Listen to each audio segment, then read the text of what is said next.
Good afternoon, board members, staff. Felix Lasarte, I'm your chair. We're going to start the meeting. We could have a roll call for a second. Mr. Ferre, Ms. Gutierrez. Here. Mr. Holland, Mr. Inamdar. Here. Mr. Malouf. Here. Mr. Martinez. Mr. Pago. Mr. Sanabria. Here. Ms. Solar McKinley. Mr. Vigil. Mr. Wortman. Here. Vice Chair Fano. Is there a quorum? Yes, sir. If we could have Mr. Malouf lead us in the Pledge of Allegiance.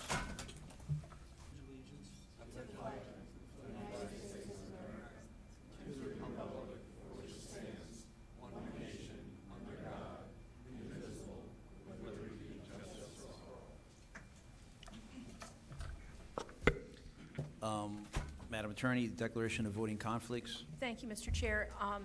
Board members, you have been provided a voting conflicts matrix.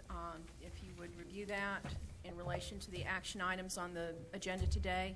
If any of you have any voting conflicts, if you would note that for the record at this time. I believe there are no conflicts. None shown. We are going now to the citizens' comment portion of the presentation. I know there are some citizens. Yes, Mr. Director. Chair. We have 3 citizen comments. I think the first one is Mr. Carlos Garcia. Perfect. Mr. Doug Kostowski is another request. If you can state your name and address for the record. Thank you. Doug Kostowski, 10707 Southwest 104th Street, Miami 33176. I'm in the Killian Professional Village. I have a travel agency there called Travel People. And I am a neighbor whose office overlooks the recently opened intersection at Killian and the Don Shula. And what I'm doing this, with your permission, Board, is requesting some accountability for the problems in this new intersection. It's an engineering nightmare that's created a monstrous roadway for our citizens. We have impossible turn lanes, improper signage, confusing mergers, and forced U-turns. Specifically, there are now 4 lanes on westbound Killian that are divided by a concrete barrier. Where in all of Dade County would you see anything like that? A neighbor just picked me up and wanted to show me what he considers the greatest problem in this intersection, and that is when you're coming westbound on Killian, you see a sign that says 107th Avenue North, exit only. And as soon as you take that, you go up over a rise, and you're confronted with 4 lanes, 2 going straight, 2 going right. What you see in a problem like this is that the people driving have to execute at highway speeds and negotiate with split-second decision-making what they're going to do. Is that just a problem? It's a huge problem. Since it opened in August 1st, we have seen 85 accidents with police reports. 85. As a neighbor whose office overlooks this intersection, I have personally witnessed 20 accidents and have photographs. Who knows how many unreported fender benders occur day and night when no one is on the scene. We know this, that in 2 months there have been over 100 verifiable accidents in this interchange. Law enforcement is now on duty to try to make a bad situation better. In my neighborhood, and I'm a Kendale resident, there are 4 highway patrol units on duty 13 hours a day, 7 days a week, just to keep people from making illegal U-turns who have been confused by this new traffic pattern. In addition, there's a full-time highway patrol on top of the intersection trying to stop people from turning left or right where they cannot do this. You do the math. 13 hours a day, 5 units, 7 days a week, 2 months, at maybe what, $50 an hour conservatively? $200,000. Who's paying for this? Where's the money coming from? Is it tax revenue? Is this what the tolls are that we're paying for? And so my question is just, could we have some accountability? Could we have some improvements? And for someone who's lived right there for 30 years, wondering how this new interchange would benefit the community and millions of dollars spent to do it, maybe we need to redo the do-over. Any question? Board members, are there any questions for Mr. Kostowski? I know that there is a report that I believe that staff has looked into some of these inquiries, and I believe it's going to be part of the director's report. So a lot of the comments that you're addressing, Mr. Kostowski, and I appreciate you coming up here today, hopefully will be addressed by our executive director and the engineering team that's looked into a lot of these issues that you've raised. I believe there's also a lieutenant here from the Florida Highway Patrol that is familiar with this intersection and with the issues that you've presented. And we'll go ahead and we'll address it as part of the executive director's report. Go ahead, Mr. Sanabria. I just want to know if the gentleman speaking has a copy of this photograph. No. Of the new patterns? Yes. You have this with you? No, You have sir. this? Yes, I have Okay. it with me. Well, okay. No, sir. The safety report has been made available today. So it will be made available to the citizens today. Excellent. So where could you get a copy of that report, Mr. Oh, you just gave him the report? Yes, Okay, sir. great. Excellent. Thank you, Mr. Kostowski. you. Who is the next Mr. gentleman on the agenda? Carlos Garcia. Good afternoon, Board. Carlos Garcia. I'm with the grassroots group rollbacktolls.com. As Mr. Kostowski has just mentioned, the situation in Kendall with this intersection, there are some severe problems there. I travel through that intersection every day, literally every day, sometimes 3 times a day. And I have actually seen a lot of the accidents, taken pictures and taken video of a lot of the accidents. Our group has some layman ideas, some common ideas that I think that we would like to suggest to the board and to the executive director to see if there's something that from this maybe some better information can come out of it so that some improvements and corrections can indeed be made. One of the issues that we are noticing is the lack of communication with the community about these drastic changes in the intersection. We'd like to see better communications regarding that beyond the the 500-foot minimum surrounding the direct area of the project. There's people that use that intersection that are coming all the way from Chrome going through the intersection. I come from 127th Avenue and Southwest 120th Street and travel through there 2 or 3 times a day. I have not received a robocall. I have not received a postcard in the mail. The signage is an issue that Mr. Kostowski touched upon. There's some immediate problems with the signs that can be corrected. But 2 of the main points that we want to make and some suggestions that we would like to make to the board are 2 points that we feel that would have a direct impact almost immediately. And that is, the first one, the reopening of the left turn onto Killian Parkway to allow traffic that is now only allowed to go to the right or east towards Kendall Boulevard to turn left as it has been for over 30 years. We feel that one adjustment will immediately solve the problem of all the U-turns in the adjacent Kendall community. Also, it would provide a relief valve in case the new ramp or the new exit is backed up or there's an accident that is preventing people from having good traffic flow onto Killian or north on 107th Avenue.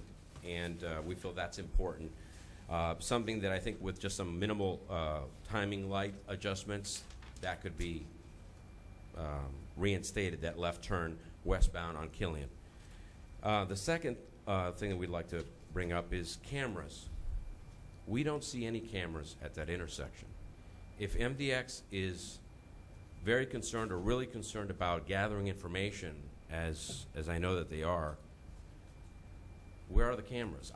Today it's commonplace to use cameras everywhere, and we don't see a single camera in that intersection. We feel there's really no excuse to not have a camera there to gather information, to see how the flow is affecting the traffic from the 874 as well. So I think that you're already set up for that, and I think that would be a common sense thing that a lot of people are asking for and are expecting. And those are my points. Do you have any questions for me at all, or comments? Are there any questions or comments for Mr. Garcia? Mr. Wortman? Sorry. I do have a question. You said a left turn onto Killian from which direction? From the old exit, the one that goes under the 874, that loops around. That's been like that. Either they used to allow you to make a left or a right turn to go right towards Kendale Boulevard, or left to go west on Killian.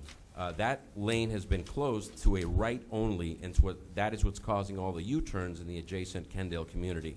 Hence, Mr. Kostowski has mentioned the 5 police officers stationed there 13 hours a day, tearing up the lawns, people knocking over garbage cans, mailboxes. There's some of the neighbors we've talked to have actually seen reports in their front yard, accidents in their front yards, things of that nature. So if MDX was to reopen that left turn, we feel that a lot of those problems would almost disappear instantly.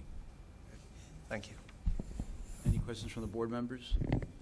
Mr. Garcia, I wanted to just 2 things. I mean, first of all, and to Mr. Kostowski, I really thank you both for coming, because, I mean, number one for this agency, besides moving people efficiently and increasing mobility, is safety. I mean, that's really number one. I mean, there's no sense in, you could get to people real quick if you have an accident. I mean, so that is our top priority, and hopefully the executive director could address that. And number 2, I do want to thank you for something, because I can tell you I'm an attorney. I do a lot of public hearings, and I do a lot of zoning work. So a lot of the times I have people from the audience come up and speak, mostly against my applications. But you've come forward and you've actually expressed some solutions to a problem, and I commend you for taking the time, and maybe there's something that we could implement. I'm not sure, but at least you came up with trying to come up with a solution for this. So I really do thank you for your time. Thank you. Mr. Sanabria? Mr. Garcia, thank you for coming. I drive on 112th West a lot, and I can see the confusion that has been started in the beginning. I think man's a creature of habit for the last, 30 years.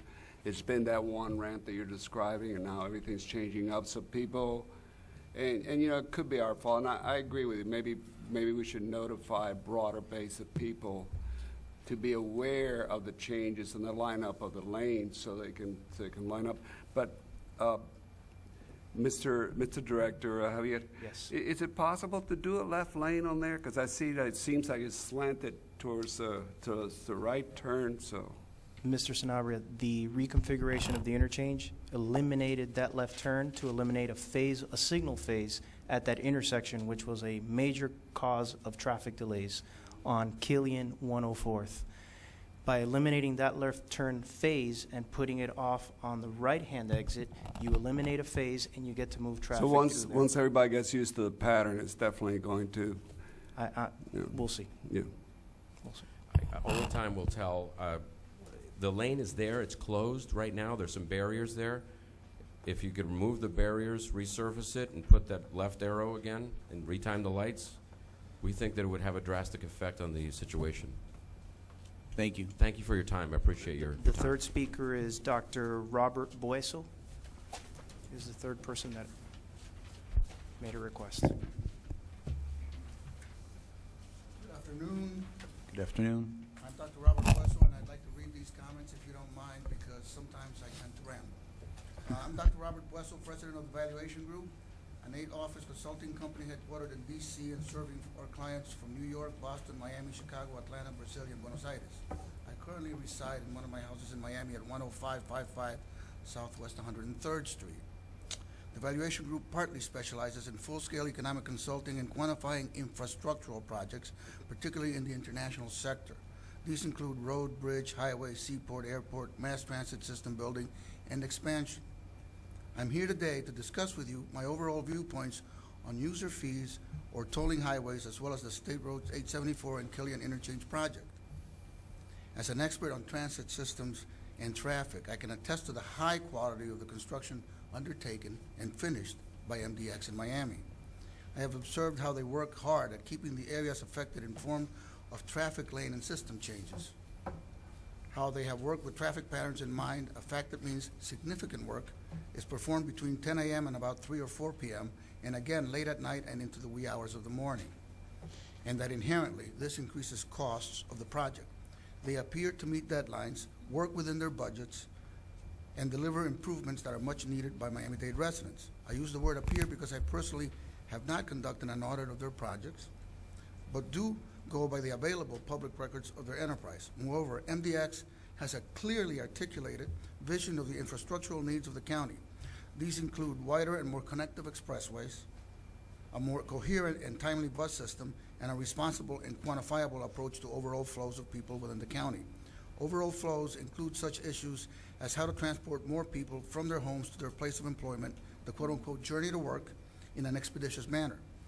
About 2 years ago, I was driving southbound on 107th Avenue and I was the first car in a long line waiting for my light to change to green so that I could make a left turn and enter the 874 ramp, when a white pickup truck that was exiting off of 107th Avenue exit ramp on the inside lane with a huge trailer behind it decided instead to go west onto Killian. This bizarre decision led to his ramming another vehicle that was turning right on the outside lane, and that vehicle spun around several times, coming to rest after it crashed into my vehicle. I saw him coming but could not do anything, as I had cars behind me and cars in the lane adjacent to mine. The accident was a direct result of irresponsible driving, not road and ramp design flaws. The accident was a direct result of his driving. The only way to prevent that car from going straight into the design before the one that had just recently been implemented would have been to erect a wall or construct a barrier with cement borders that followed the configuration of the road. Needless to say, it was a hit-and-run accident also. The car that illegally went westbound after smashing directly into the car turning in front of it illegally just gunned his motor and kept going westbound. Accidents have long since been an issue at this intersection. There's no doubt about that. I am confident that MDX project's operational improvements will ultimately enhance traffic operations, thereby enhancing safety as they are directly correlated. I look forward to the project's ultimate completion. As a former professor of economics, and you can probably tell how I speak about that, I can aver that the toll system imposed by MDX works best with regard to allocational efficiency. A rider that uses the road pays for its use. Those not wanting to use the road are not forced to use it. They can take an alternative route. The law considers driving a privilege, and so the use of the road's cost must be recovered in some fashion. The most desirable near to private sector mechanism employed by the MDX, that of having users pay for the road, ensures they will not build a road or bridge to nowhere. For if they built it and no one used it, then they go broke. The shift to open road tolls is very philosophically sound fact. The more you use, the more you pay, and you only pay for what you use. If a driver has the time, or if getting there faster is not important to him or her, they can, for instance, traverse the journey from East Kendall to West Kendall along Kendall Drive for free. Alternatively, if traffic is congested along the route, and last time I checked, it was an F rating, a driver can opt onto 878 and go from US 1 to Killian Parkway via a toll road. A driver can go from the residence in Homestead to their employment in the Central Business District along US 1 and face traffic lights and congestion for free, or they can ride the turnpike north to meet the Palmetto Expressway and seamlessly merge onto the Dolphin Expressway for a fee to reach his/her destination in the county's largest employment area. The same driver can reach the county's second largest employment base, the Doral area, by using the turnpike to reach the Palmetto Expressway and exit at 25th Street or 36th Street. I understand that some consider the tolls double dipping, quote unquote, in that the county has a local option tax and charges a state gas tax also. The tax is easy to impose as it is paid as you buy gas and thus requires very little state or county personnel, which means low cost of collections. Nevertheless, it has a very serious and perverse allocational efficiency, for it is regressive with regard to income. And since older cars, those affordable to poorer people, are less gas efficient, the poor tend to pay a higher percentage of the tax when measured with respect to income. This, however, is an argument to be made to the Florida legislature and to the county commission, not to the MDX. On the one hand, and to the extent that the tax pays for transit-related services such as mass transit by the county and road building and enhancement by the state of Florida, at a time of large deficits, I wish you luck with regard to finding a sympathetic ear. There will always be quote-unquote free riders and others that want the service rendered at no cost to them, either due to callous disregard or mere ignorance. There is no doubt that the Eisenhower administration's sage and far-sighted approach to interconnecting the nation's highways with an integral transportation system formed a large part of the boom that allowed this country to grow. It is no doubt that 60 years later, we need to reinvest in the system. But it is also true that we need a new funding mechanism and that the fairest way is for the user to pay. We can no longer live with the philosophy that the federal government will cover everything and that we are entitled to free roads. Thank you, Mr. Hueso. Yes, sir. Are there any Does questions from anyone the have board any members or questions? And comments? I'm sorry if this turned into a sort of like If you want to leave us a copy of that, I'd like to read it. Yeah, thank you. If you can give it to the board secretary, we'll make copies for the board. Yeah, we'll give it back to you. Make copies for the board. Any questions from the board members, comments? Yeah, Ms. I'd like to Board make Member a Gutierrez? comment. I'd like to thank the three gentlemen that came before us to speak. It's good that they raised their issues, and to Dr. Besso, you're right, there are no free roads, and I'd rather have a user fee road than a tax, because then I have to pay for it even though I don't use it. So I absolutely agree with him. On the other two gentlemen, and I'm going to call them by first names, Carlos and Doug, congratulations to both of them for once again appearing before us. But it's important that when you raise the alarm and you raise the flag, that you're sure that you're raising the alarm for a bigger issue than the issue to who you are raising the alarm to.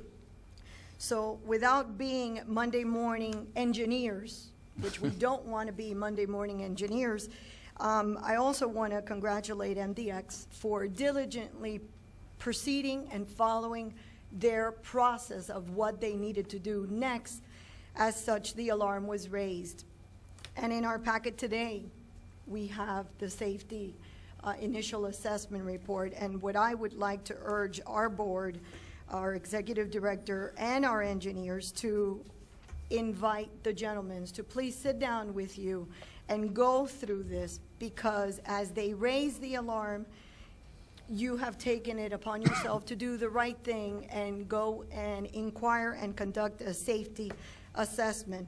And please, you're blaming us for 81 outside of the scope of the area and the zone of where the construction has been. Don't blame us for everything, because sometimes people don't know how to drive, and they weren't even driving in our area. So let's focus back on those that were driving in our area, and let's even focus more on what is the good outcome. There will be some improvements, so you can congratulate yourself that you raised an alarm. You try to sandbag us, but no, it's for the greater good and safety, and that's what we're all working for. So again, I urge the groups from the community to please sit with our engineers to go through and understand what the assessment report did identify. Thank you. Thank you. Mr. Vigil? Not living in the area, I can't speak directly as to, but just thinking about this logically, you can't just say that because there are X number of accidents that something is safer or less safe than it was in the past. You'd have to understand the number of accidents that were occurring in the past, and that would sort of be your stasis, versus the number of accidents that are currently taking place, and then look at that sort of change and see if there was an increase. And then you'd also have to factor in other factors such as construction that may be temporary in nature, and also if the improvements have increased traffic flow, which you would expect with increased traffic would be increased accidents. So I think it's a much more complicated analysis than just to say there have been X number of accidents between August this date and August that date. I think it's a very simple way of looking at things. And if we really want to know whether our improvements have increased safety or decreased safety, I think we have to look at it very seriously and do a much more complex analysis and look at numbers before versus after, then adjust for certain factors. I think would be fair to adjust in that analysis. Yeah, and I think staff has done that. Any other comments from Mr. Wortman and then Mr. Sanabria? I have a couple questions for staff. I'm familiar with the area. And the southbound 874, it seems there's 2 exits to go west. It used to be. There's one exit that goes west just before the overpass. It occurs west there, go to the light, stop, and then proceed. Correct? From 874 to go west? 874 southbound to go west on Killian, 104th. It's the same loop ramp that existed before. The It's only a thing slip is ramp. There's one there already, and that hasn't changed. Correct. The configuration has. So anyone who wants to go west there from 874 south can. Now, if you go under the overpass and come around, it's part of a partial cloverleaf, basically to go east only now. If you want to go west, you can't. Okay, but the option, okay, to use that northern one of the two is still there. Yes. No one has been denied the right to use that, to get off there. It just has to be like, how do you say, some people aren't used to it. They're used to using either, and then they get there and they realize they could only go east, and then they make a turn. After a while, they learn. Mr. Warman, to clarify, the old slip ramp going southbound on 874, that the first exit ramp Correct. was only to access 107th Avenue North. That's And only that was to the exit old 100. one. That was the Right. old one. Mhm. The new configuration Right. is a 3-lane ramp Right. reaching a signalized intersection Mhm. that allows you to go northbound on 107th, Or and it west. also allows you to go west on 104th Street, Killian Parkway. And that's the confusion. Some That's- of the people, And what we did is by making that a 3-lane exit Right. ramp, we eliminated the left turn that was on the old loop that went underneath the Mhm. underpass, and then you make a left, and you eliminate a signal phase. right. And that's the change. And what occurred in the confusion is that we went to our 5th phase of maintenance of traffic Mhm. and opened up the westbound movement on that new slip ramp and closed the left turn, and that's what started the process. And I'll people- get to that in my People report. are creatures of habit, and if I remember both at the I-95 HOV lanes and the Golden Glades interchange and the I-95 managed lanes, it took a while for people to get used to them. Okay.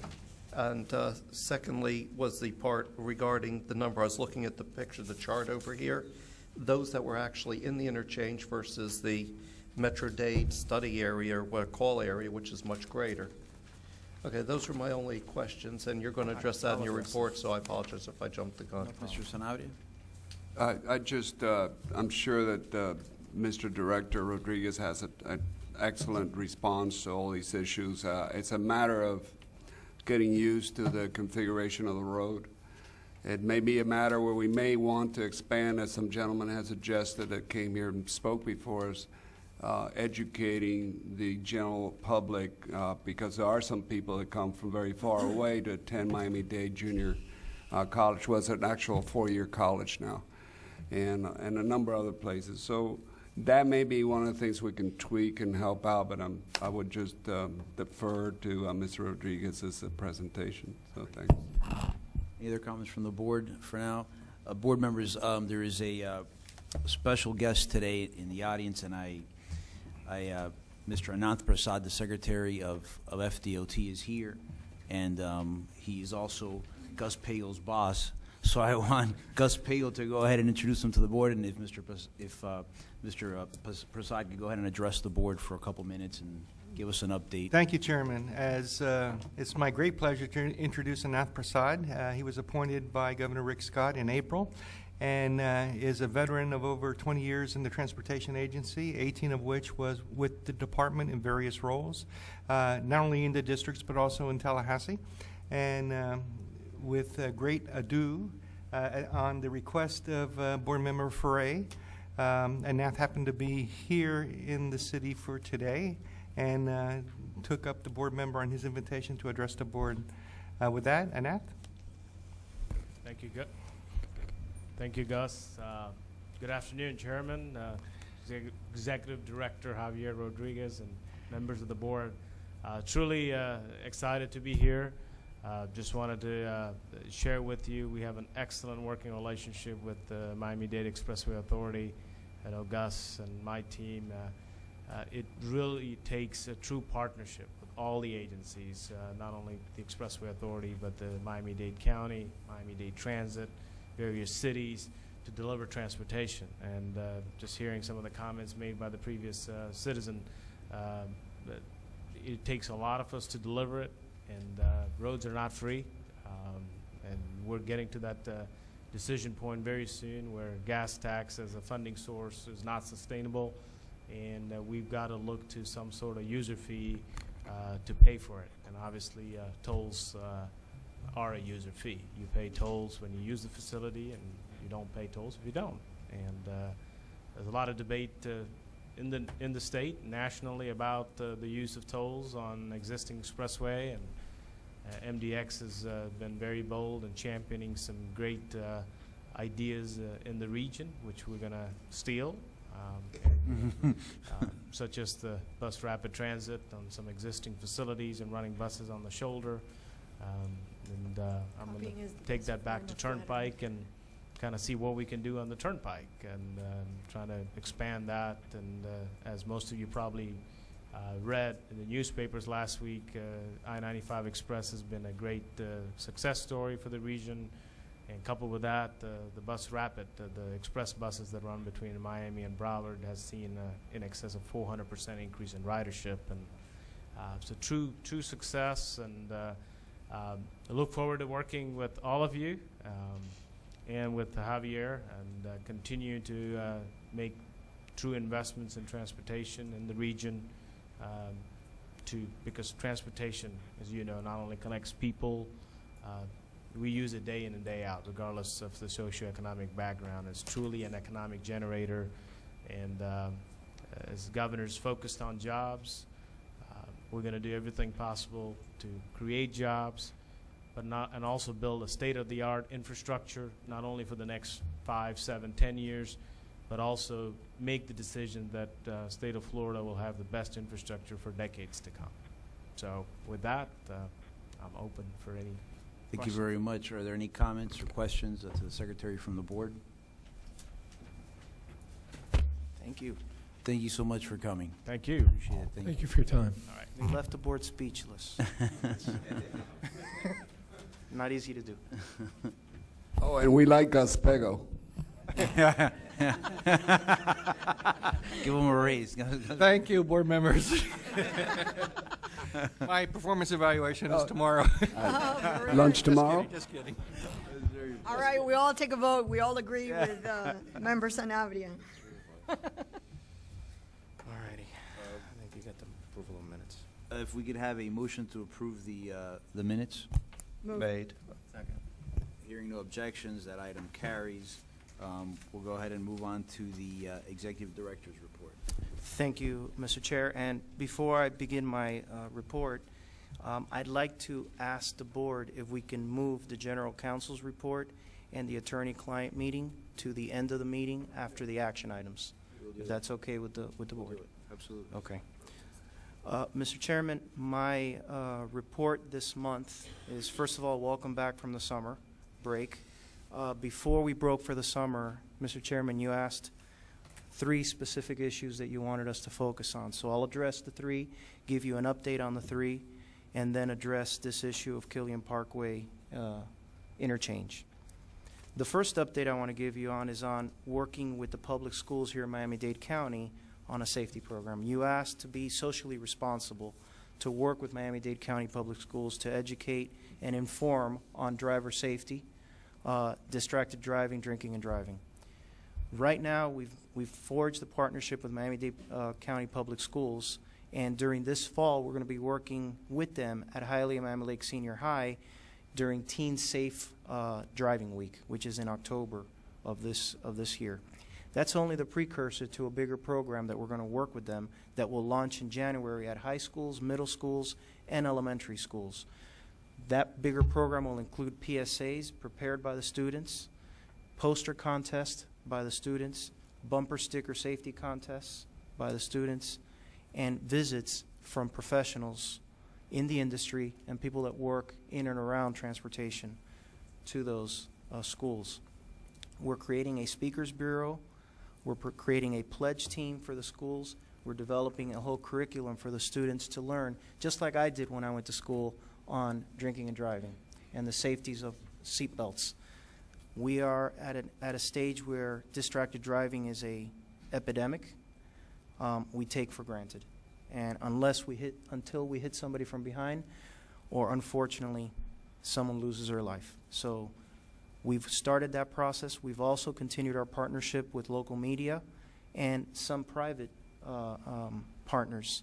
PhoneGuard, for instance, is a device that will, in essence, shut down your BlackBerry or smartphone when you get into a vehicle. So we're exploring different partnerships, Mr. Chairman, and we will continue to inform the board. In our October Public Communications Committee meeting, we'll have a full presentation on all the different aspects of this program and others as we move forward. The second update that I wanted to give you is on bus rapid transit. As Secretary Prasad mentioned, that has been a staple of MDX since 2007 when we created our long-range transportation plan and vision. One of the three elements of that program was transit. The other two were connectivity and technology. I've long stated, and all of us in the industry understand, that it is impossible to provide the amount of infrastructure needed just in lanes in urban areas. The latent demand is too much, and when you talk about can you afford an additional lane, it starts not making sense. So long ago, we started partnering with Miami-Dade Transit on buses on our shoulders during peak hours. That program has been wildly successful on 874 and 878. Miami-Dade Transit's own analyses show that ridership in those routes that use those two shoulder corridors have increased by 33%. Currently, we are collaborating with Miami-Dade Transit and submitting a Tiger 3 grant application for express bus service on State Road 836. Miami-Dade Transit will be the lead agency. What Miami-Dade Expressway is doing is we'll be completing the NEPA, or the environmental and program development aspects of the project to support the request in the application. That is already moving forward. The deadline for the Tiger grant applications is in October. I've also, Mr. Chairman, identified between 7 and 8 persons that I would like to invite on behalf of the board to participate in a steering committee to further identify transit service opportunities on our expressways. Again, it's our job to provide choices to our commuters. This isn't about taking a transit user today and having them get on a bus on the expressway. Rather, someone who pays a toll and commutes every day have a viable, reliable, and efficient service that they can take. Maybe not every day, but when they want to. Those are the types of opportunities that this committee will help us. We will invite professionals in the industry, professionals outside the industry, and advocates for both transit and no transit. So you'll have a good mix, and I will share that list with the board and send out the letters. The third issue that I wanted to update you was the Miami Intermodal Center. We just came from the groundbreaking of the Central Station. Having worked on that project since its inception, it's amazing to see it getting off the ground. And to coin the phrase that I think Mr. Secretary Pago, I think, will trademark, right? This is the facility. Today, huh? Yeah, this is the facility where the road meets the rail meets the air. And it's fascinating to see it come to reality. On that note, we recently received a draft interlocal agreement from the Florida DOT for the operation and maintenance of the MIG Central Station and the development of the land adjacent to the Central Station. We will work with the department to finalize that interlocal agreement and move forward.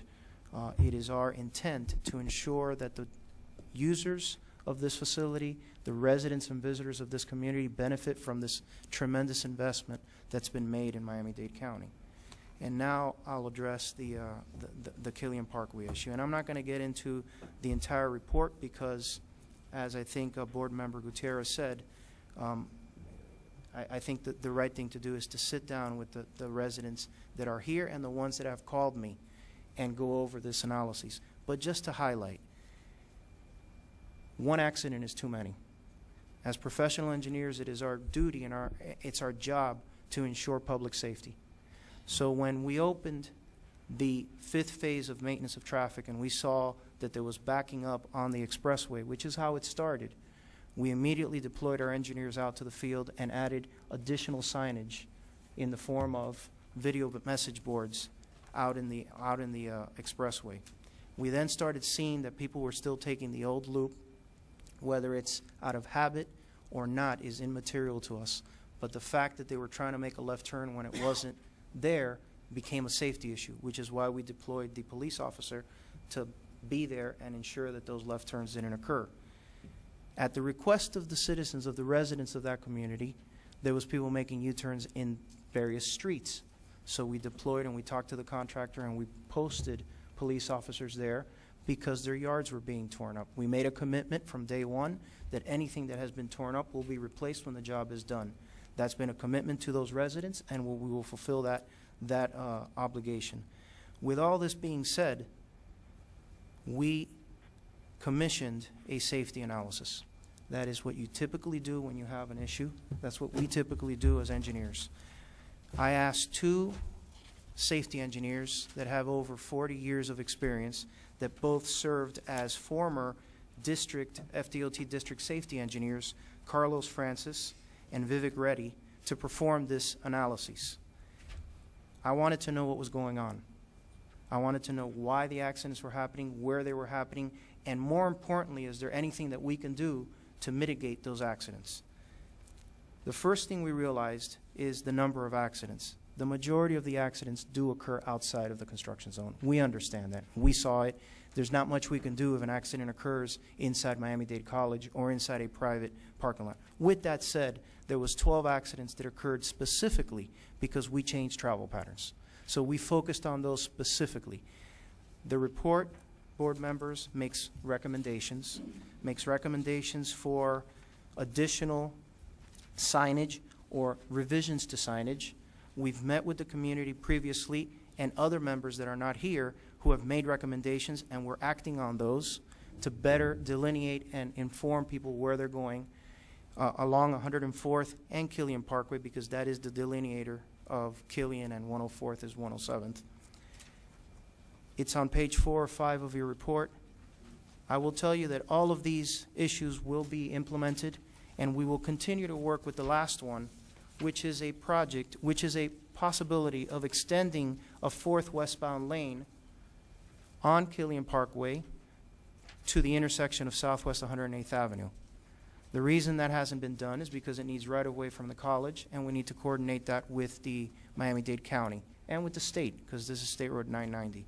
We will continue to work with both of those agencies. I'm sorry, could you highlight that in the photograph so we can, everybody can be aware of what is it that you're referring to? Alfred, can you, yes. So that everybody can see it, and I guess I'll put it here. In essence, you've got 4 lanes, which is a typical turbo lane design. You have 4 lanes going through the interchange. Traffic is split prior to getting into the interchange bridge. That's where you're supposed to separate the traffic. As you come over the intersection, traffic coming off of the interchange has the option of going north on 107th or continuing west on 104th. I think Mr. Kostowski or Mr. Garcia mentioned that 4 lanes are dropping down to 3. Even though it meets the criteria of our design manual, we believe that extending that 4th lane further to 108th to allow more room for that merge to occur is a better situation. But it requires us to have to buy right-of-way or get right-of-way donated by the college. We'll continue to work with the college, with the county, and with the state on potentially doing that. Great idea. But that is one of the issues. Great The idea. other issue that was brought up by the community was the signage. We've evaluated the signage. We are making modifications to the signage to provide more guidance for the motorist. This is still an active construction zone, board members. We take this very seriously. We have not, and we will not, not pay attention to any of the accidents anywhere in the area. We have listened to the community about getting the word out, and we will continue to see what we can do to get the construction alerts, expand our mailing list, and emphasize that it's an active construction zone. We immediately have posted all of the construction documents on our website so that people can see the new travel patterns. And it's an ongoing process, and we will continue to update the board as we move forward. Weather permitting, the complete project will be done with its striping, with thermoplastic, with all of the signage by the end of November, weather permitting. We've had a lot of rain days in the last month, and there's nothing we really can do about that. I am prepared to answer questions if you have, and I will take your recommendations to meet with the community, those that are here and those that have requested it offline, to go over this report. I just have one, if I may. Thank you, Mr. Chairman. And I just travel that road a lot. So the one going west over the 878. 874. 874, right. It's a straight line, and some people are trying to turn right onto 107th. Is that one of the That's areas? one of the areas. Okay. If you're going westbound on Killian, when you go over the bridge, if you want to continue westbound and not go north on 107th or go to the college or to the professional building, I believe, where Mr. Koskowski works, you stay on the left-hand side. And what's happening is that the people on the left-hand side who want to go north on 107th have made that turn. We've seen 12 of those incidents in various forms. We've seen U-turns try to occur in that area. So we've posted different signage. We've painted only signs on the ground, and we're going to add additional signage overhead to delineate folks to go forward. We're also making changes to the overhead signs to try and position people and guide people better as they're approaching Kendale Boulevard and going over the bridge so that they know where to position before they get over the bridge. Questions from the board? Comments to the director? I just have a question, Mr. Director. When did you find out about these issues? When were you notified by the community about these issues? Mr. Chairman, the fifth phase of the MOT took place the last day of July. On that day, we were out in the field looking at the modifications because of the backup on the main line. And on August 1st, we started paying attention to what was happening at the intersection and monitoring it. The community has been very vocal, I believe, since the beginning on the changes. Right. So since the beginning of August, sir. I mean, I got to tell you, let me congratulate you for taking the initiative in doing this. I mean, I work with a lot of different governmental agencies, and I can tell you this, that having a report as thorough as this and looking so much in depth into an issue and done as quickly as you've done it, I really commend you.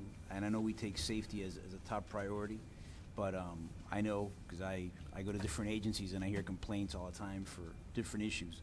But I think this is the way that that government has to work. I mean, it's got to be responsive to, Mr. Kostowski and Mr. Garcia. When people have questions and concerns, we respond and we try to address those issues. So I commend you and I thank them for their input as well. Comments from the board? Anything else? Mr. Namdar, did you have to? Okay. Yeah, I do. But I just want to echo those thoughts, Felix. I want to commend the executive director. This is a very thorough report, and and I certainly appreciate you bringing it to our attention, as well as the members from the community. I would caution, though, as our chair said, one accident, or our director, one accident is one accident too many. But I also think that there's a difference between 81 accidents and 12 accidents. And when you present to the board, I would like there to be an honest discussion as we move forward about these things. And on that note, excuse me, I do need to leave. Could you, listen, let me ask you for a quick favor, because I know you have to leave, and I know you have a very important meeting. If he leaves, I know we have to do the In the Shade meeting. The issue is that I have a conflict on one of the items. If I have a conflict on one of the items, Nick, and you leave, I think we're at that point below quorum. What I'd like to do is have that In the Shade meeting. We're gonna go through it quick, and you could leave after that first portion of the In the Shade meeting. If that's okay with the board, we'll go ahead and address it. And I just don't want to break quorum, and I want to make sure that we address Pam's issues. Sure. Are there any issues from other board members regarding that process, or from staff concerns? I see concerned faces. No, we're okay? No, we're good. Just a correction. From the 12 is actually 6 that are directly inside that circle area. So in essence, we cried wolf at 81, but in reality is 6. But the community is the one that's going to win after all. So it's a good thing that we all come together. And I think it's important that they come to us so we have all our charts and everything, so they can sit, here and get a full presentation, because we work for the community and we're very respondent to our toll payers. So, and that's a good thing. We're going to go ahead and break for our In the Shade meeting. The first item I have a conflict on. Our vice chair is not here. I'm going to ask Board Member Gutierrez to chair that portion of the In the Shade meeting, and then when I come back, Nick, hopefully you could leave and get to your meeting, and then I'll take over. We're going to break for, I guess, maybe 20 minutes or so. Okay. If we could go ahead and convene our meeting again, we're going to have the MPO's representative report. Board Member Gutierrez. It'll be quite quick. Good afternoon, everybody. That's exactly what the meeting was all about. This summer, we have not been meeting, and last month we did not meet. Our scheduled meeting is for later this month of October. Beautiful. Any questions? You like that? Treasurer's report. Mr. Vigil. Thank you, Chairman Lasarte. This will also be a very brief report. We have 2 in your packages. We have the results of our operations for July and August of 2011. And as you can see, we're tracking budget almost precisely when it comes to revenues, and we are slightly under budget when it comes to expenses. Our first 2 months of operations are proceeding very much as expected, and within our very much within our budget. A couple other items I wanted to highlight in terms of what's happened since my last report. We were able with J.P. Morgan Chase to eliminate some of our basis risk exposure on our 2005 swaps, 2005 bond swaps. We converted the payments we received from 1 month SIFMA to 1 month, from 1 month SIFMA to 1 month LIBOR, I think 92.25% of them. So we are almost perfectly hedged with respect to one of the 3 derivative swaps we have in our 2005 bond issue. So I would consider this to be a positive step in de-risking our portfolio, and consider it a good initiative taken by our staff. Additionally, in terms of sort of more macroeconomic issues, everyone knows what's been in the papers. I mean, the volatility is just tremendous in terms of capital markets, and our ability to generate investment income is just way below what we really, even in a worst case scenario, thought, I think. At this point, you almost have to consider that retention of principal almost overrides yield, and I know that that's something the staff continues to monitor and is a very important issue. That concludes my Treasurer's report. Questions to the Treasurer? Mr. Treasurer, I just wanted to ask you, when you go through the professional services on August 2011, actual to budget, it seems like there's like a credit of $13.94. Do you know what that is? I don't know. Marie, do you know what that specific line item refers to? I'm sorry. There was it seems like there's in professional service, there seems to be like a credit of $13.94, whereas we had a budget of $13,000. There seems to be a credit. How do we get a credit for legal services? How does that happen? Oh, there's legal services, okay. 1394. Actually, for the month of July, we actually over-accrued, so we actually reversed it out for the month of August. But year-to-date, there's not a credit. Questions from the board? Any other questions?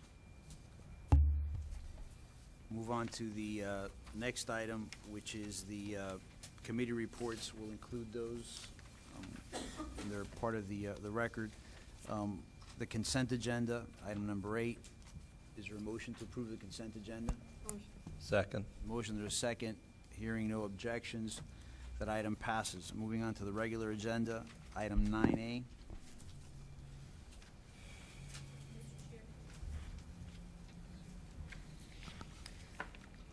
Item 9A of the regular agenda is approval of fiscal year 2011 disposal of assets. This action was endorsed by the Budget and Finance Committee on September 19th, 2011, and Ms. Schaefer can fill you in on any details that you may have relating to this item. This request is part of our policy.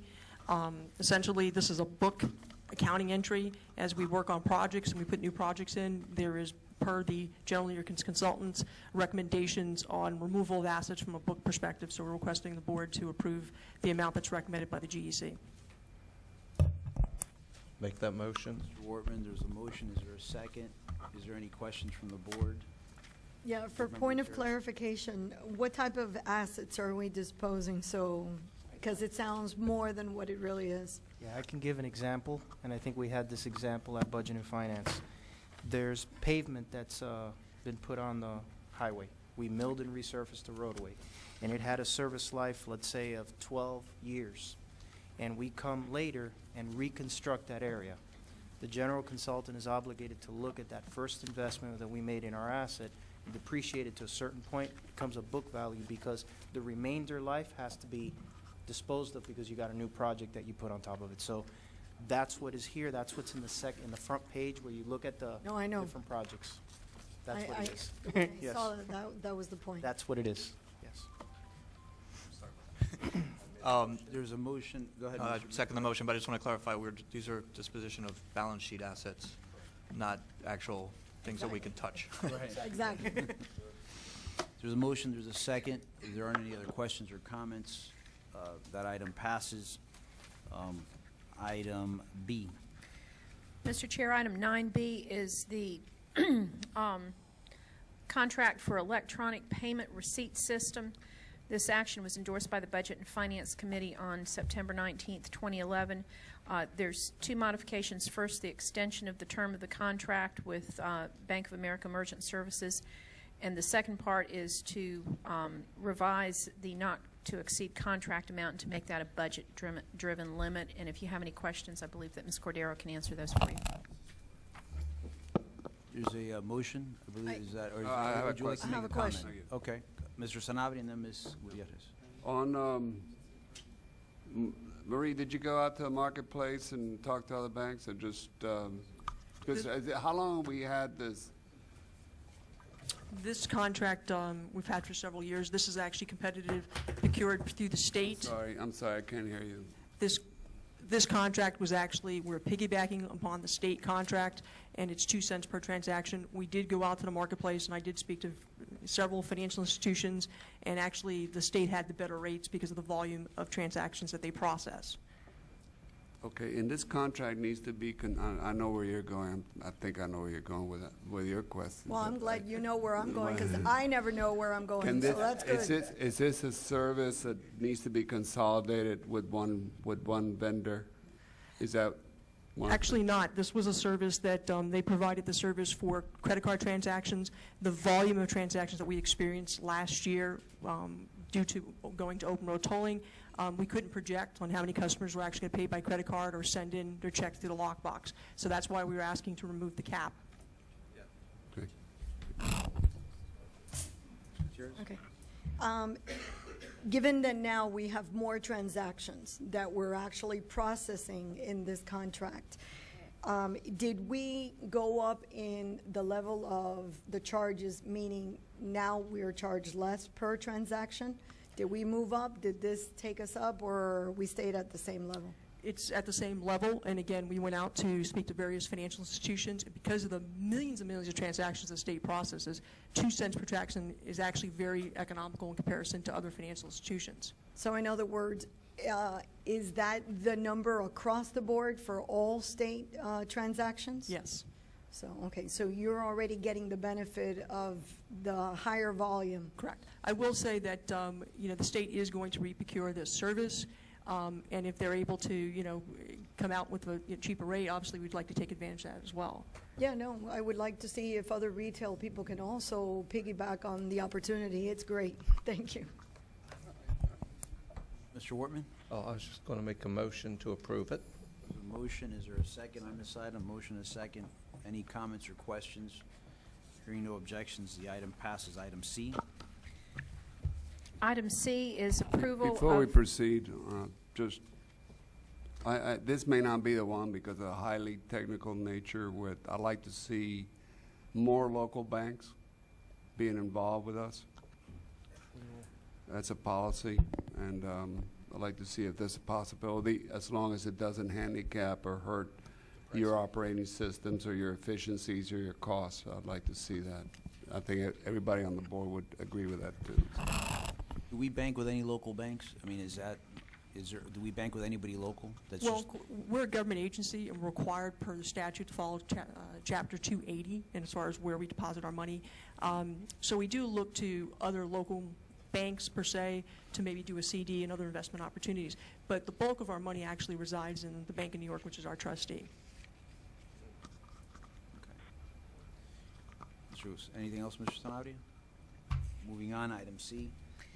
Mr. Chair, item C is approval of a modification to the joint participation agreement between MDX and the Florida Department of Transportation for the State Road 826, State Road 836 project. This is amendment number 2, and I believe that Mr. Del Campo can offer any answers to questions you may have relating to this item. Go ahead. Good afternoon, Chairman. Good afternoon, board members. I'm coming in front of you here today to request a motion to approve amendment number 2 of the JPA between MDX and FDOT. This additional work include the funding, design, and installation of dynamic message signs along 836 and arterial. It also includes 6 portable generators and all the UPSs associated with it. To give you a quick summary of the item, basically the original project included 12 amber signs, which there is in your package. It's included the difference, kind of the amber sign and the colors. Right. And if you remembered, our project 119 includes a schedule of dynamic message signs, but color signs. And basically what we're requesting is, in order to be consistent and to provide the same information to our traveler community, to upgrade those signs from amber to color, in addition to all the work associated with it. The fiscal impact for $684,062.13 will be funded from the original system-wide deployment 119 currently funded on it. So, Mr. Chairman and board members, as we discussed at operations, we're basically moving the funding from the DMS system-wide deployment. We're taking that money, putting it into the locally funded JPA with the DOT to upgrade the signs that Ivan spoke about, so that we have a system-wide LED color messages. Yes, it's basically the difference between Exactly. the amber signs and the high resolution color DMSs, to be consistent. Exactly.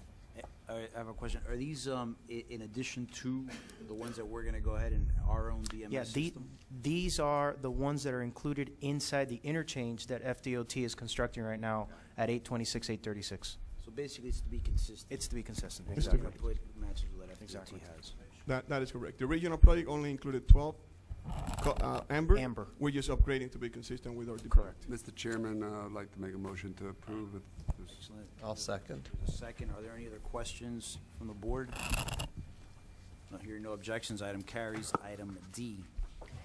Mr. Chair, the next item is to approve the award of the non-toll revenue strategic consulting services contract that was recently procured. This was endorsed by the Operations Committee on September 20th, and there are two actions, both to approve the Technical Evaluation Committee recommendation and approve contract award. Any, I'll move it. there's a motion. Second. I had a Second. question, some Go ahead. background information. Did the RFP or RFQ, did it contemplate just one award or Yes, or three? just one award. Just one? Mhm. Okay. Where's the material on that? Our packet. It's in the packet. Or in the- I think the There's an scoring error sheet. in your the scoring agenda. sheet is here. Just, No, and there's a policy statement on it. yeah. It's item D, Mr. Mr. Director, if you Sanabria. could just clarify what exactly this is for, because I remember when this was going to be procured, when we were going to send it out, I know Mr. Sanabria had concerns and mentioned on the record regarding Correct. real estate assets, that this has It nothing does to do not. with real estate Yeah. assets. I just want It's- to make sure that. It specifically excluded real estate development. This is a contract where we're going to engage a consulting team that is going to give us ideas, a strategic plan on how to generate non-toll revenues. They're going to give us ideas. The decision of implementing those ideas rests with this board. And within 60 days of signature of this contract, they've got to come to us with a plan, and it's got to be a real plan. And that's what the next step If would we be. choose not to execute the plan, If what we does it choose, cost if us? we choose not to execute any of the things they proposed, the only thing we have to pay them is the proposal price that they put, which was part of the scoring sheet. And if you notice, part of the scoring was how much is that price proposal. Right. The winning bid was $25,000, which is what we would be out of pocket. The third place team asked for $250,000. So in essence, if you're going to look at that, they were looking for their money up front. So. Is this a local company? Go ahead. No, it's not a local. It's not local. It's out Any of these Northeast. other bidders local company? Yeah, the second team, I believe, is local. Correct. Yes. I have another question. Go ahead. Is there a preliminary assessment that we're going to be assisting them on what could be the possibilities and what cannot be the possibilities before they go out and give us a proposal? Board member. So that way we can bypass the, I want this and this and this, and we already know that that would be a no, not possible. Board member, 'Cause we made a. if I were them, I would say, I'm gonna wallpaper the walls. No, That would be a given. So could we do some troubleshooting and assist them by giving a line item of, these are off the table, cannot be considered, so that way they realize this, everything else may be available to you. But what you know is a no because of transportation rules, safety rules, da-da-da, MDX rules. Board member Gutierrez, that was the That process. sounded good, MDX rules. That was the process that we followed during the RFP process. We gave them a list of all of our assets. We gave them a list of all the criteria. There are federal guidelines for certain assets, primarily billboards or any of the type along a highway system that's federal aid eligible.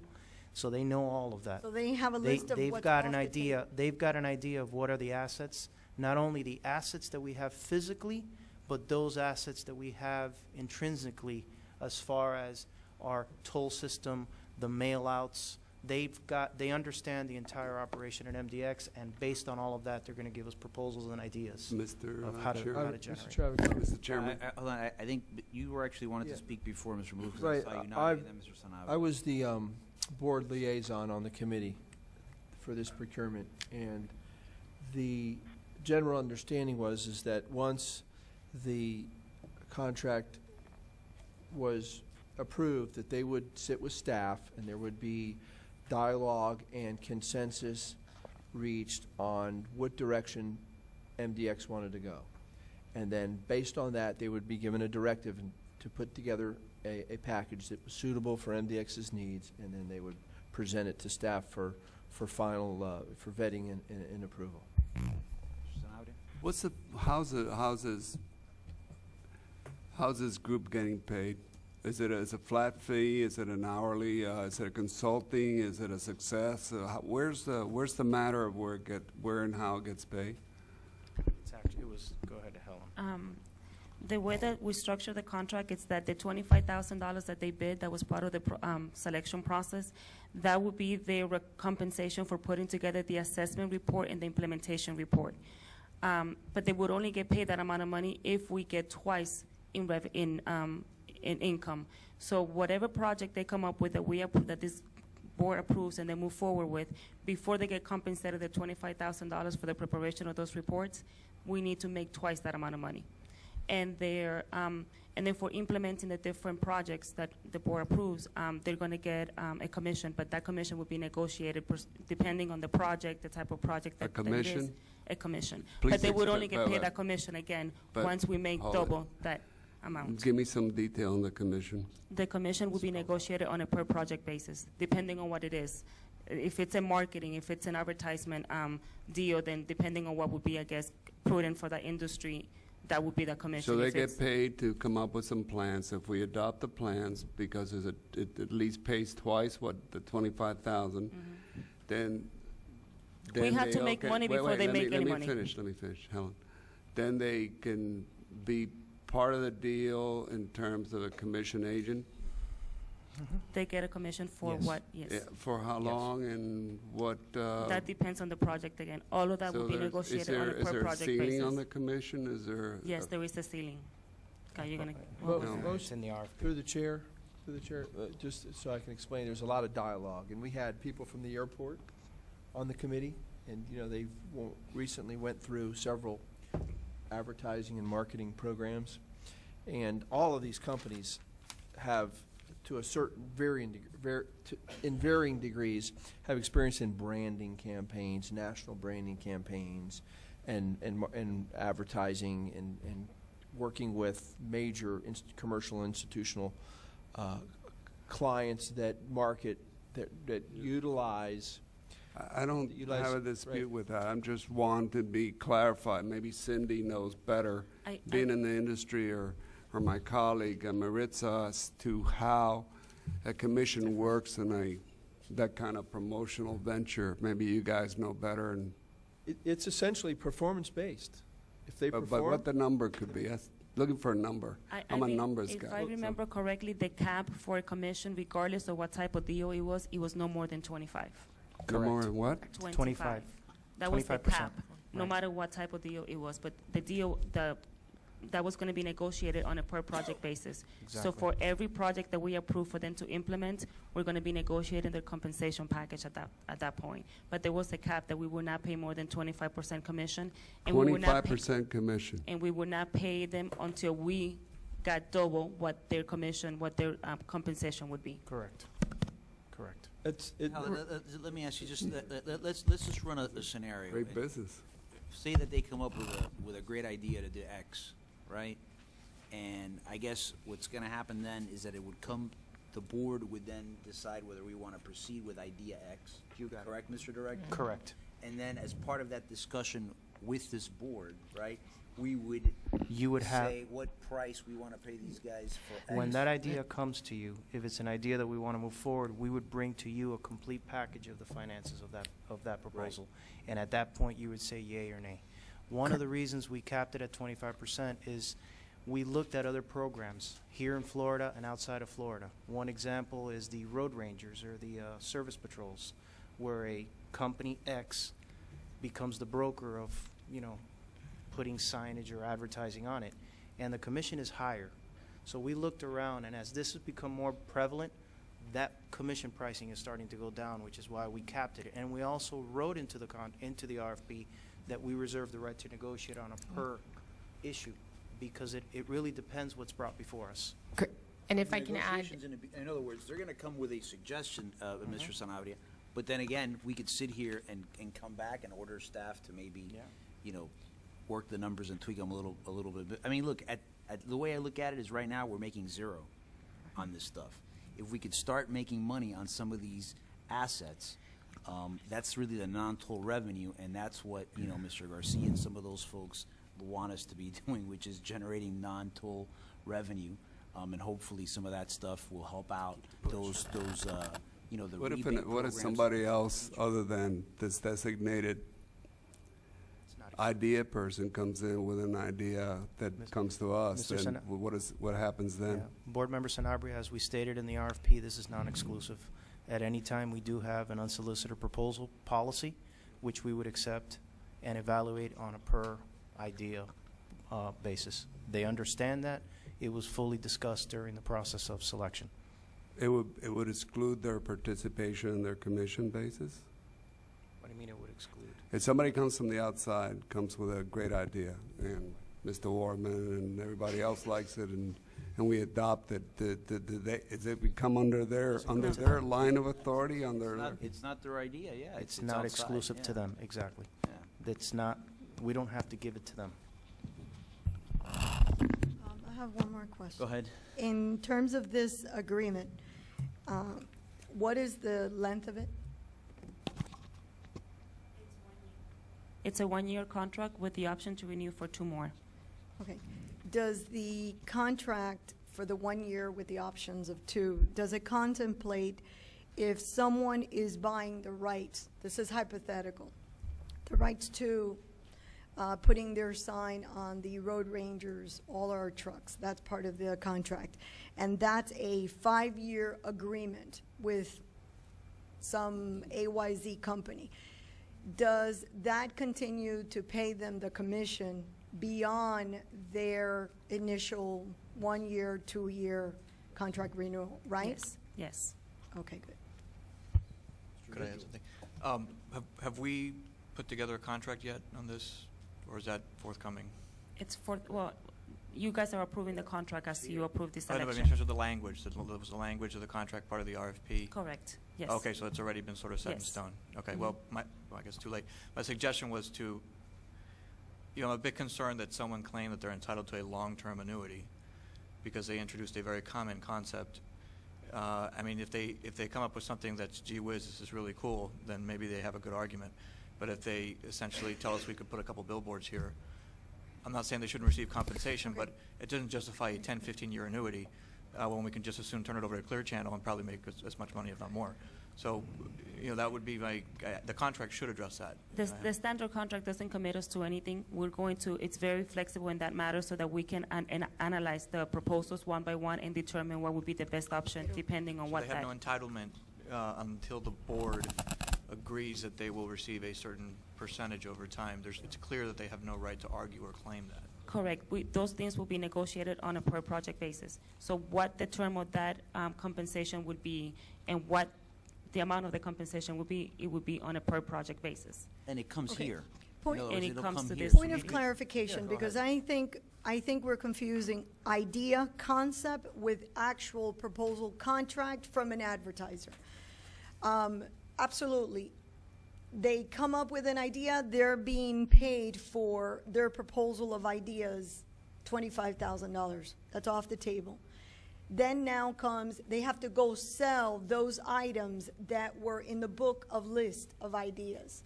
When they bring an advertiser, okay, and the advertiser is paying $100,000 a year, and these are all hypothetical, okay, and this advertiser is in for 5 years, they brought the advertiser, so they are entitled to their percentage for that length of the contract. It is not based on the idea, it's based on the advertiser. Is that the way the contract is being contemplated? The contract was flexible enough so that we can negotiate all of those terms on a per project basis. They're going to bring different types of projects in front of us, whether it is, billboard, whether it is marketing or, using one of our roadways. What this commits us to is the $25,000, that if they come out and they do this proposal and we think the proposal, kind of sucks, we're going to have to pay them It doesn't even commit us to that. Is doesn't even commit us to that? Is it 25,000? Mr. Chairman, may I just have 1 minute? I'm going to have to vote no on this from principle. I got 2 principles that really irritate me. One is that the commission part is not in this agenda, the compensation of the agency. And so it's really a vote that is blind in terms of what we're voting for, I'm voting for, my colleagues are voting for. so I'm going to vote no. The second part is that there's a lot of qualified and talented people in Miami who could come up with some great ideas, and they have stature, and we're giving this contract that could be easily be performed by a local vendor to an outside party. So on the principle of those two, I need to vote no. So I just want you to know Let that. me just I wish you were here when we had the deliberations on the committee, but essentially, you're dealing with, this particular firm is a New York agency that has, according to their proposal, and all of these agencies presented, they have long-standing relationships to major national and international brands and companies. And essentially, what they're seeking to do is become, an AOR, an agency of record, on a non-exclusive basis to MDX. And in the event they bring an idea, they just want to be compensated for. Now, we decided to pursue that concept. This isn't something we framed out the parameters, and whether you were here or not, I mean, the board actually sought to put this out. But they're going to come to us with concepts. If staff and the board agrees that these concepts are something that we want to proceed with, then you proceed with them, and you can't expect companies any company to come to propose to give you their ideas, their creative, and let you tap into their list of long-standing relationships of these major brands and tell them, thank you very much for your idea. We think we're going to do it direct. You're not entitled to getting compensated for it, because they're going to take their relationships and go somewhere else. And so all we're trying to do is create value where we potentially may have some value that we're not realizing at present. And so this is kind of like the concept of how we're proceeding. And so if we go down the road and we learn a few lessons and decide that we may want to tweak the process at some future date, we have the discretion. Staff has the discretion. The board has discretion to do so. Mr. Director, do you want to say something? Yeah, I think for the board and those that participated, thank you. And this has been a long process. And Mr. Sanabria, to address some of your concerns, what we did is, as the economy's gotten bad, as revenues, not just tolls, but all types of revenues have hit different issues all around the country, different people are looking at this. So we took best of practice, examples from around the country, and picked out what would make sense for MDX, giving us the full benefit. We got feedback from all of the different types of vendors of what was acceptable and what wasn't. We held our ground that this is the way we want to engage them, and they had a choice to either participate or not. All three of these decided to participate. These are the rules of engagement, and we hold 100% control whether we want to engage or not, depending on what they bring to us. So, and at the end of the day, it is true, Mr. Sanabria, there are a lot of local firms, but they could have, they could have participated in this process too. I mean, that's the reality. We put it out there, and it's a relatively small community, and you'd figure if there was an interest, somebody would have done it. I don't think we're on the hook for anything. We're on the hook for the $25,000. I can tell you, before this even went out, people were, they come to see the executive director. They usually then come see me. This was before anything had come out, so there was no cone of silence issues. I don't want to go ahead and clarify that. Some of the proposals that we were getting, people wanted $100,000 just to do a write-up or a study or whatever. I mean, if you look at this, and the reason, honestly, I really like the way this procurement was, is that these guys, they weren't the highest. You always want to get the highest and the cheapest. But in this case, you know what? It made sense. It's kind of like the same way you do it in the private sector. They weren't the highest in quality, because I think they were ranked number 2. But you know what? In the price, it made sense. And sometimes you do that in the private sector. You say, you know what? Look, I'd love to be able to have a Bentley, but you know what? Maybe I go out and I buy the Chevrolet, it has a warranty or whatever. So, I think in this case, this is, and we said it when this thing, before it went out, we're going down a different path. I don't think anybody's really doing this. It's a little bit cutting edge. But I think, when you look at the risk-reward situation, I think it definitely favors the agency. I don't know if there's any more comments from the I board. have one last comment. Why would they do it otherwise? Right, right. Go ahead. First of all, this is a win-win for MDX. This is a win-win, and the people of this community, or anybody that pays toll on our rolls. It's a non-toll revenue. That means we're going to put a price tag on something that's an asset, and an advertiser is going to pay for it, and it's not going to be a toll. Thank goodness this toll agency is going to put a price tag on something, get money, and something is not a toll. That is a blessing. That's a good thing. We should all be commended. Thank God we're doing something like that. Even better, I like it because I'm going to dedicate this money, and I've been saying it, going back to the customer appreciation, and I hope everyone agrees with that, because we need to give back to our community and give them, hey, thank you very much for writing and paying your tolls. When we start funding this, then something like that can be funded. But more importantly, I like to add some wisdom into this before we sign on the dotted line, that we negotiate, pre-negotiate the parameters of the commission, low end, high end, medium end, so we know exactly what we're getting into, but more importantly, they know what they're getting into. At the top end, they could be making 25%. At a medium end, they could be making 15% or 12%, but we need to pre-establish the percentages that we're willing to pay so we know what we're getting into. Because if we're going to nickel and dime these people, then it's silly on us when we're getting money for something that we don't have any money for right now. So we need to pre-establish it so we don't get lost in the woods when they come in with a grandiose proposal and we don't want to pay 25%. Okay, and maybe 25 is justifiable, that we predetermined before we sign on the dotted line. That way everybody's comfortable, because Sanabria is correct. No one likes to sign a contract that you don't know what you're getting into. You need to know the number. You need to know the magic number, and it could be from 100,000 to 300,000 is this, from 50 to this. Just give it a range. That way everybody feels comfortable. But, you know, congratulations, Executive Director and the team that worked on this. Finally, something that isn't a toll. Mr. Chairman, I just, go ahead. if I may just clarify something, so it's crystal clear.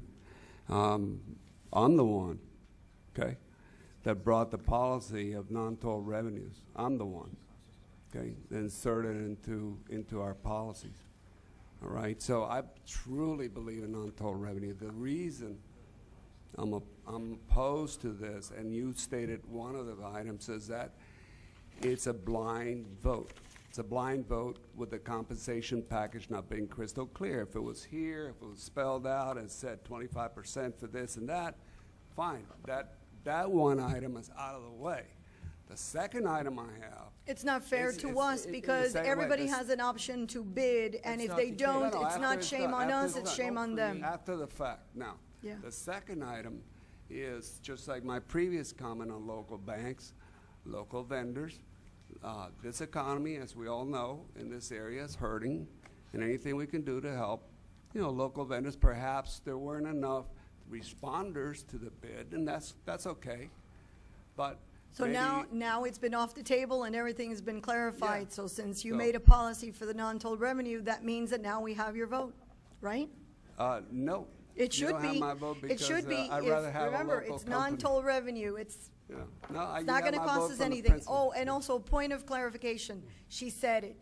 They don't make that 25 because it's capped off, meaning we're going to pay them for the idea. But quite frankly, it starts, they don't make money when they bring something to the contract on the table because that 25 comes off first. So think about it. You're getting a lot for free. I agree with you 100%, but I'd rather see a local company do the service, okay? Oh, That's they didn't where my apply. point is. They didn't Hold on, apply. I think Mr.